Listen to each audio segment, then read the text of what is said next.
Gálatas capítulo 5, versículos 22 y 23 nos dice la Escritura, está hablando el apóstol Pablo, mas el fruto del Espíritu es amor, gozo, paz, paciencia, benignidad.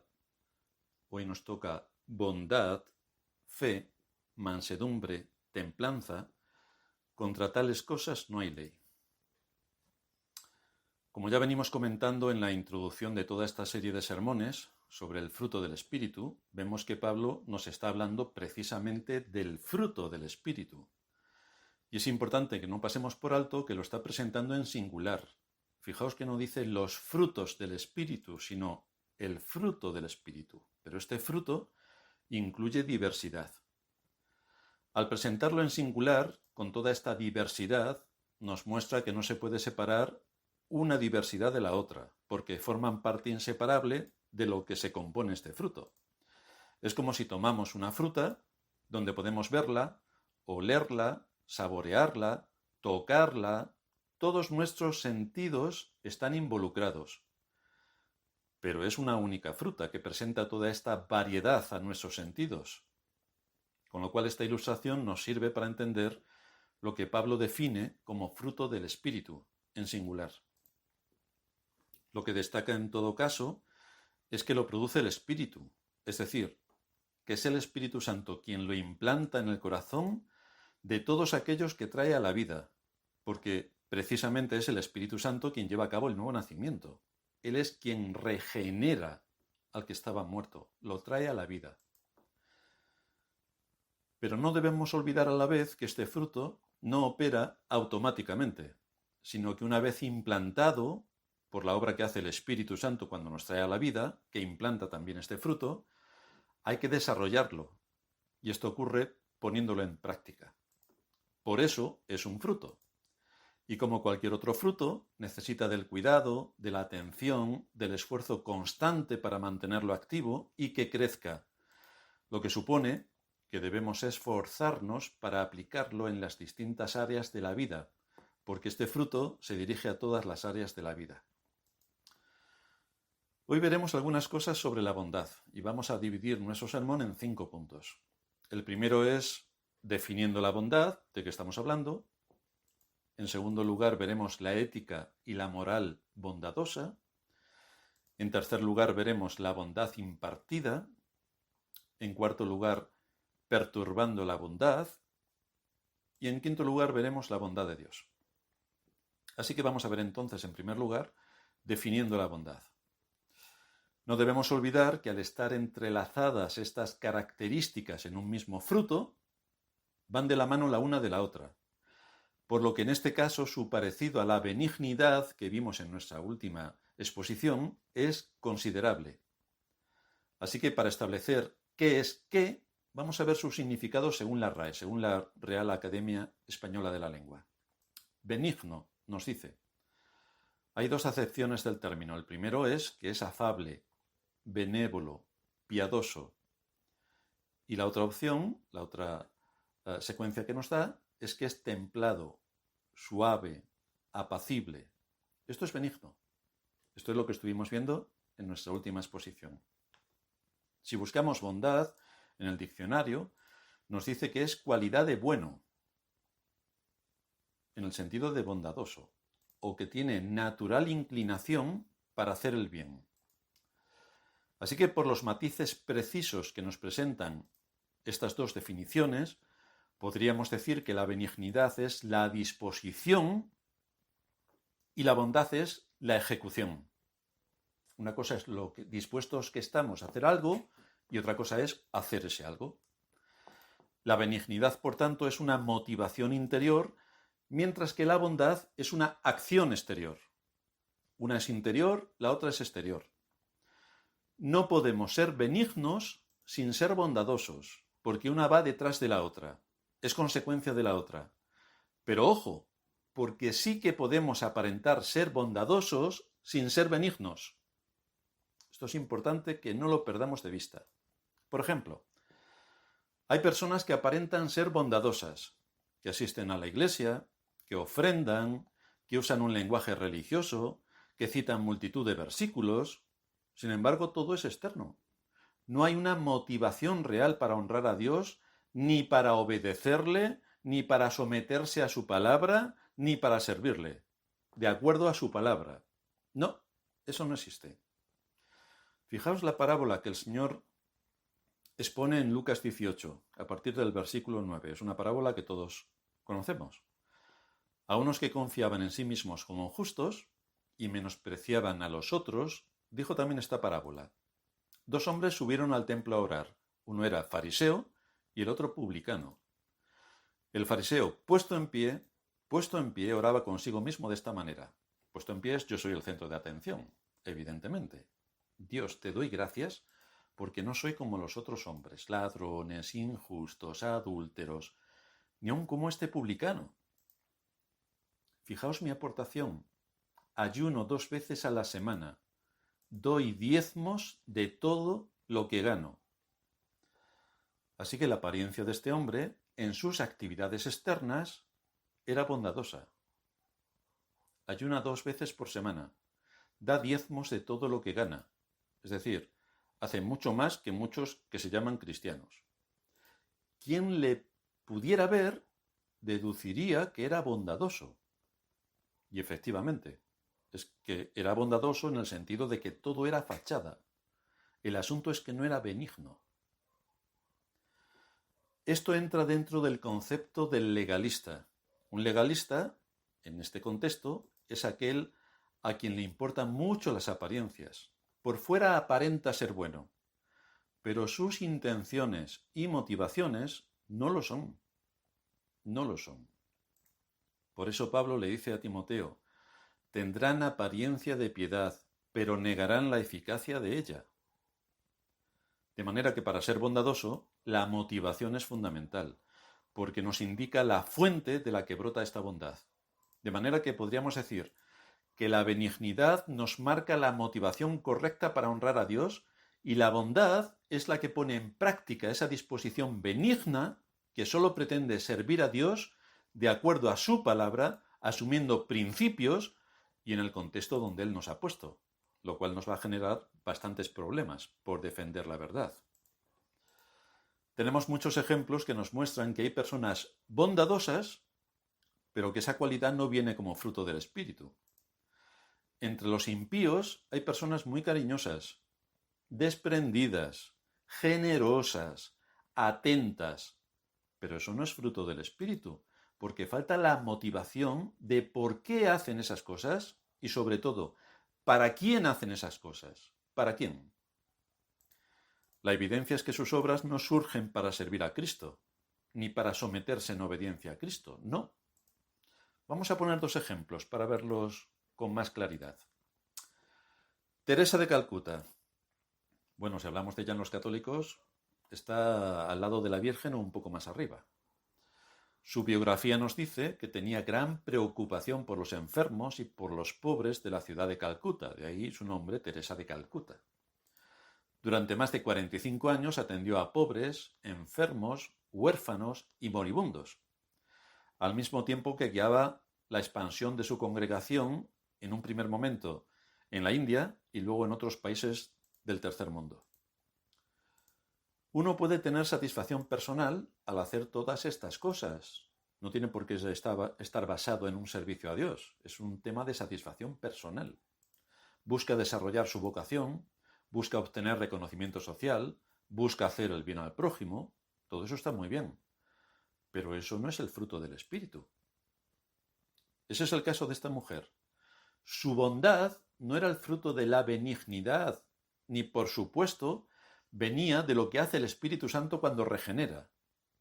Su motivación no era servir a Dios de acuerdo a su palabra, y esto se evidencia en su idolatría superlativa y en más cosas oscuras de su vida que os insto a investigar.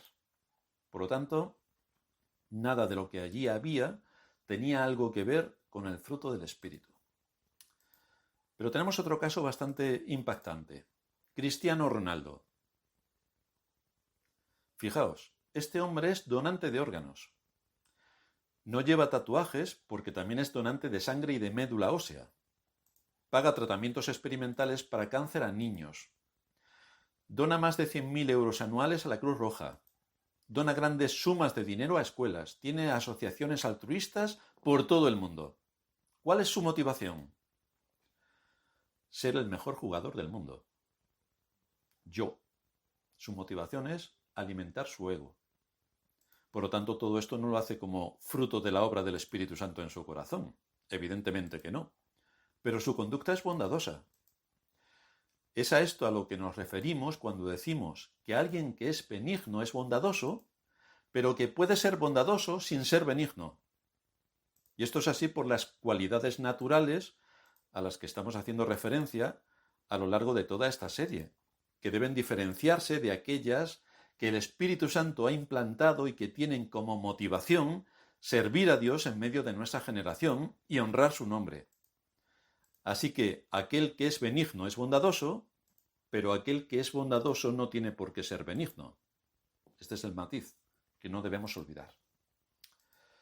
Lo cual nos lleva a nuestro segundo punto, la ética y la moral bondadosas. Y el tema de ética y moral la gente lo suele confundir con bastante frecuencia. Para diferenciarlos tenemos que decir que los principios éticos los establece la sociedad y los principios morales los establece la ley de Dios, porque es la ley moral. Por lo tanto, aunque son similares, posiblemente estén en las antípodas. La ética crece en mala tierra. Puede mostrar una cierta medida de bondad en sus actos, pero no tiene nada de la gracia que santifica y que salva. Aunque hay muchas personas que son honradas, la ética que motiva la bondad en las relaciones de estas personas es externa. Lo hacen porque así es la moda, y si la moda fuera, la moda de pensamiento o de conducta social, fuera lo opuesto, pues harían exactamente lo opuesto, porque se rigen por la moda social. De ahí el consejo que el Señor le dio a Samuel, cuando está eligiendo al siguiente rey de Israel después de Saúl. Y cuando llega a casa de Isaí y mira a los hijos de Isaí, de donde tendría que salir al siguiente rey, el Señor le dice, sobre todo en cuanto al primero, que era un hombre fornido, alto y competente, no mires a su parecer ni a lo grande de su estatura, porque Jehová no mira lo que mira el hombre. Dios mira el interior de cada ser humano, no las apariencias. Pero en un hijo de Dios, las dos cosas deben confluir. Es decir, el fruto del Espíritu Santo contiene la benignidad en primer lugar, es decir, la disposición, y después la bondad, es decir, la ejecución. Sin embargo, en cuanto a la bondad a solas, que es la manifestación externa, Dios la desecha por dos causas. La primera, porque no proviene de un corazón regenerado. Es imposible que las obras de un corazón no regenerado sean aceptables delante de Dios. Es completamente imposible. La falsa bondad es como la lepra de Naamán. El hecho de que fuera leproso le restaba honra delante de su rey, ante quien no podía aparecer porque llevaba lepra, y también le restaba fuerza en la batalla, porque no podía estar junto a sus soldados, precisamente porque era leproso. Es cierto que en los inconversos su ética es provechosa para sus semejantes en este mundo, como es el caso de Teresa de Calcuta o el caso de Ronaldo. Pero eso no les hace aceptables delante de Dios, porque si fuera así, las obras jugarían un papel vital y determinante en la salvación, cuando precisamente dice la Escritura que por las obras de la ley ningún ser humano será justificado delante de Dios. No sirven para nada. Así que ese no es el camino para alcanzar la salvación. En segundo lugar, Dios desecha la bondad externa porque no cumple con el propósito de honrar a Dios, que es de lo que aquí se trata. La primera pregunta del Catecismo nos dice cuál es el fin principal del hombre, y el fin principal del hombre es honrar a Dios, es glorificar a Dios. De hecho, el apóstol Pablo, cuando escribe a los Corintios, en la primera carta, capítulo 10, versículo 31, dice, hacedlo todo para la gloria de Dios. Ese es el parámetro fundamental. ¿Cuál es la motivación de estas otras personas que comentamos? ¿Tienen a Dios en mente? ¿Son conscientes de que Él debe ser su guía? ¿Están dispuestos a servirle según su propósito? Pues evidentemente no. todos nosotros como cristianos deberíamos saber si lo que hacemos y las decisiones que tomamos se basan en este principio inalterable. Cuando tomas una decisión, ¿tienes en cuenta que Dios sea honrado? ¿Lo tienes en cuenta? ¿Persigues la unidad y la paz en la Iglesia con tus decisiones o con tus acciones? Porque si la respuesta es no en alguna de estas preguntas, tu decisión es fruto del legalismo, pero no es fruto del Espíritu Santo, y por lo tanto no estás honrando a Dios. Por ejemplo, un siervo puede ser tan fiel a su amo que no le engañen en un céntimo, ni en un céntimo. Pero eso no vale de nada si Dios está excluido de su motivación. Por eso Pablo, cuando le escribe a los Efesios, les dice en el capítulo 6, a partir del versículo 5, «Siervos, obedeced a vuestros amos terrenales con temor y temblor, con sencillez de vuestro corazón», fijaos el matiz que añade, «como a Cristo, como a Cristo. Servid a vuestros amos como a Cristo, no sirviendo al ojo como los que quieren agradar a los hombres, es decir, no siendo pelotas, no siendo buenistas, no siendo condescendientes con el mal, sino como siervos de Cristo, de corazón, haciendo la voluntad de Dios, sirviendo de buena voluntad, como al Señor y no a los hombres, sabiendo que el bien que cada uno hiciera, ese recibirá del Señor. Hay que respetar la posición del amo, que en nuestra época sería un jefe, pero sin olvidar que con ello estamos honrando a Dios. ¿Y cuál es el propósito de todo esto? Pablo nos lo recuerda también en Filipenses 1:10. Para que aprobéis lo mejor, a fin de que seáis sinceros e irreprensibles para el día de Cristo, llenos de frutos de justicia que son por medio de Jesucristo, para gloria y alabanza de Dios. Esta es la evidencia de la verdadera bondad. Así que aquí vemos frutos de justicia que nos son dados por medio de Cristo y que tienen como fin la gloria y alabanza de Dios, es decir, que honremos a Dios. En nuestro texto de Gálatas se mantiene el mismo principio. Se define el fruto del Espíritu Santo y se establece su alcance en el corazón del creyente. El propósito es la gloria y alabanza de Dios. ¿Y cómo se lleva esto a cabo? Pues aplicando este fruto, alimentando este fruto y ejecutando este fruto. Solo el cristiano es el que busca servir a Cristo a través de su carácter bondadoso que se nutre de la benignidad. Se alimenta de Cristo, ha sido regenerado por el Espíritu Santo y se esfuerza en llevar este fruto. Pero una vez más recordamos que esto queda en las antípodas del buenismo, donde es bastante fácil caer debido a que es lo que le agrada al corazón y es el entorno que nos envuelve, está lleno de buenismo. Pero, queridos hermanos, el buenismo no se basa en la ley de Dios. Es un tema social, de la ética social de nuestra época, pero no se basa en la ley de Dios. Esto nos lleva a nuestro tercer punto, la bondad impartida. La bondad actúa en coherencia con la benignidad para hacer el bien de acuerdo a la justicia y honrar a Dios. Pero ¿quién le da el poder a la bondad? ¿Por qué los creyentes podemos aplicar la bondad? ¿De dónde sale la raíz que la alimenta? Pues tenemos que decir que de todo esto nada es nuestro, porque es un fruto del Espíritu. Solo Dios te sostiene, solo Dios. Solo de Él proviene nuestra inteligencia. Solo de Él tenemos nuestras fuerzas y nuestras capacidades. Y de Él dependemos en todo tiempo. Esto es algo que no podemos olvidar ni un instante. El asunto es que como Satanás es Satanás, el mundo es el mundo, y no deja de atacar continuamente, incluso en aquello de lo que somos más conscientes y que nos imparte el Espíritu Santo, nos quiere hacer caer y nos puede llevar a estar orgullosos de nuestra bondad. Fijaos lo que dice David en uno de sus salmos, en el libro 2 de Samuel, capítulo 22, versículo 24. Él dice, fui recto para con él y me ha guardado de mi maldad, por lo cual me ha recompensado Jehová conforme a mi justicia, conforme a la limpieza de mis manos delante de su vista. Estas palabras parecen mostrar que David quiere vanagloriarse de su conducta. Mí. Pero cuando avanzamos en el texto nos damos cuenta de a quién atribuye lo que posee. En el versículo 33, David reconoce: Dios es el que me ciñe de fuerza y quien despeja mi camino. Es como si David corrigiera la imaginación de sus lectores diciendo: no me interpretes mal, no puedo atribuirme el mérito de mis victorias ni de mi justicia, porque Dios lo hizo todo. Me encontró siendo yo un hombre caído en un camino torcido, pero ha corregido mi vida y ha enderezado mi camino.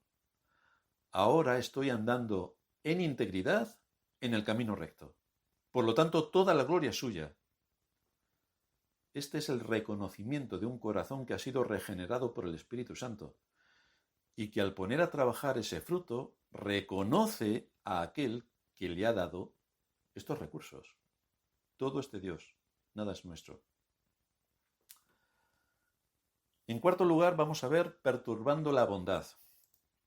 Porque también tenemos que decir y repetir que como Satanás tampoco se duerme en este aspecto, trabaja ampliamente en trastornar las mentes para llevarlas por caminos que no son bíblicos y perturba así la paz entre los creyentes.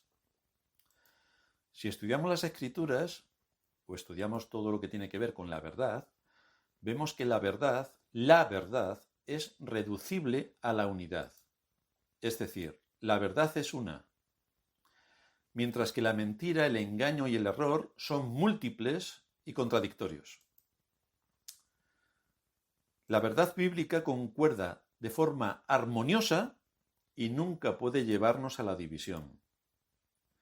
Pero tenemos un intruso que se llama error o pecado, en algunos casos, que entra a hurtadillas para dañar la salud espiritual del creyente. Fijaos que las comidas sanas no afectan a nuestro cuerpo, pero las comidas que están en mal estado nos causan fiebre y malestar general y nos pueden llevar a la cama durante varios días. Y como es lógico, cuando una persona se pone enferma, su comportamiento se vuelve deplorable. Si le apretamos un poco, lo mismo se vuelve irritable y encima tiene deseos egoístas por todo lo que está pidiendo, que no cesa de pedir. Incluso pide que desaparezcamos. De la misma manera, un creyente es bondadoso mientras se alimenta de la verdad bíblica, pero se vuelve extraordinariamente irritable cuando pierde de vista quién es y a quién sirve. Los que antes eran pacíficos, ahora se muestran tan sensibles e irascibles que es difícil hablar con ellos. A lo que se añade que ninguna argumentación, por consistente que sea, les basta para admitir su pecado. Solo saben justificarse y justificarse y justificarse y luego justificarse. Así que si alguien se justifica delante de los hombres, ya sabe cuál es el camino y en qué situación está. Pablo nos habla exactamente de cómo tratar con este tipo de contiendas. Os ruego, hermanos, dice en Romanos 16-17, que os fijéis en los que causan divisiones y tropiezos en contra de la doctrina que vosotros habéis aprendido. Y la doctrina lo envuelve todo. Os ruego, hermanos, que os fijéis en los que causan divisiones y tropiezos. El espíritu de división es contrario al Evangelio. Desde luego es contrario a todo el fruto del Espíritu Santo que estamos analizando. En el cielo seremos perfectos, sin mezcla de pecado, no habrá nada de pecado. Pero ya que aquí en el mundo nuestras corrupciones nos acompañan, el amor que tenemos aún no es perfecto, ni la benignidad, ni la bondad la aplicamos con precisión. Pero aunque esto es así, no puede ser una excusa para no hacer absolutamente nada y lamentarnos, sino que más bien debemos identificar el pecado para tratar la enfermedad que nos invade y arrepentirnos de haber caído en esa lamentable condición. Como siempre y en casi cada sermón repetimos, el arrepentimiento es imprescindible si queremos avanzar. Además, ya sabemos que lo que hace el Espíritu Santo cuando nos regenera es que nos da el don de la fe y del arrepentimiento. Si tú en vez de arrepentimiento solamente tienes excusas y justificaciones, deberías mirarte al espejo con bastante precisión. Porque una disposición a no querer corregir lo deficiente o a mantener una controversia o tensión demuestra que algo está mal en tu relación con Dios. Por esa razón está mal en tu relación con los hermanos. Pero el problema no es de los hermanos. El problema se inicia en tu comunión y relación con Dios.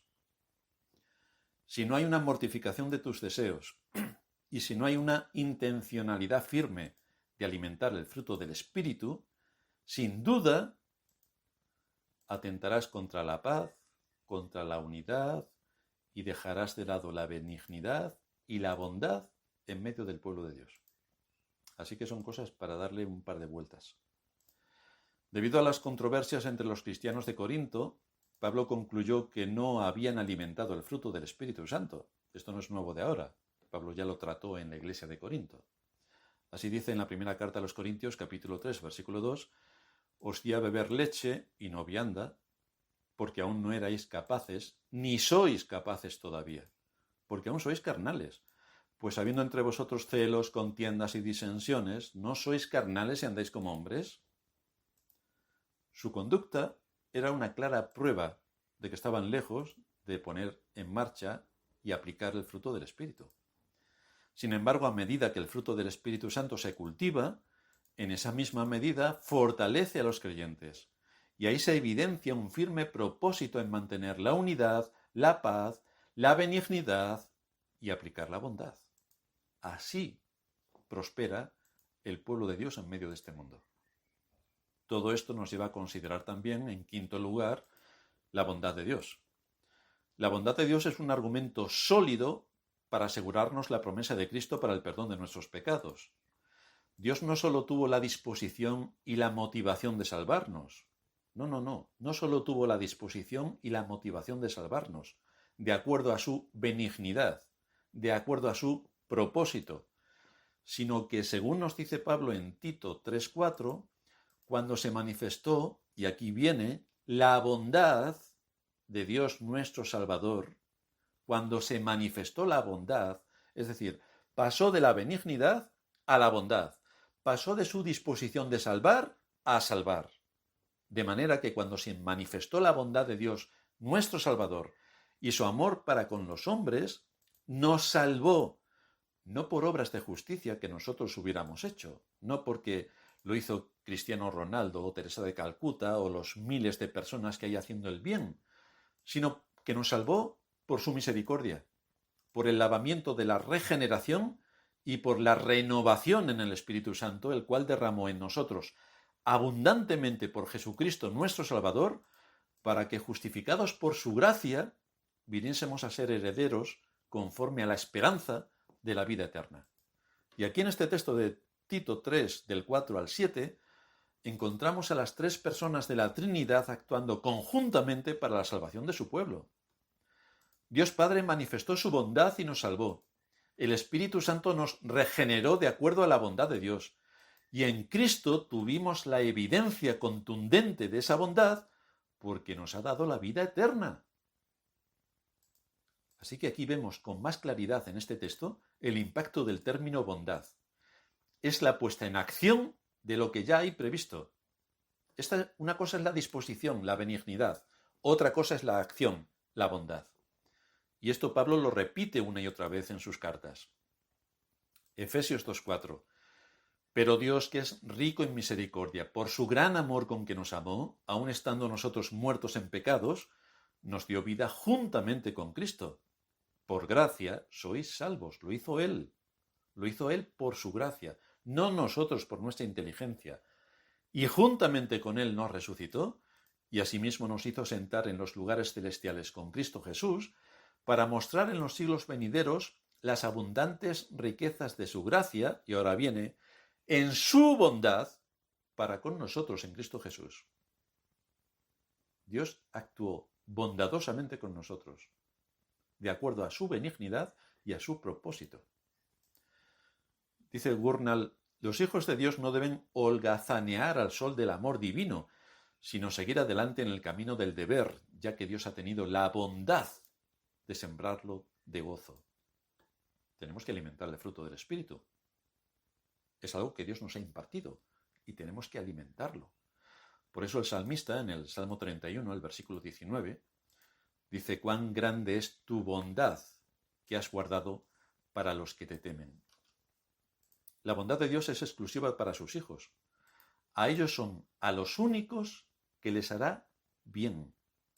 La vida eterna en Cristo es lo que en la bondad de Dios nos ha dado. Algo increíble. ¿Y a qué conclusión nos lleva todo esto? Pues que tenemos un gran deber ante Dios para que el fruto del Espíritu Santo se manifieste.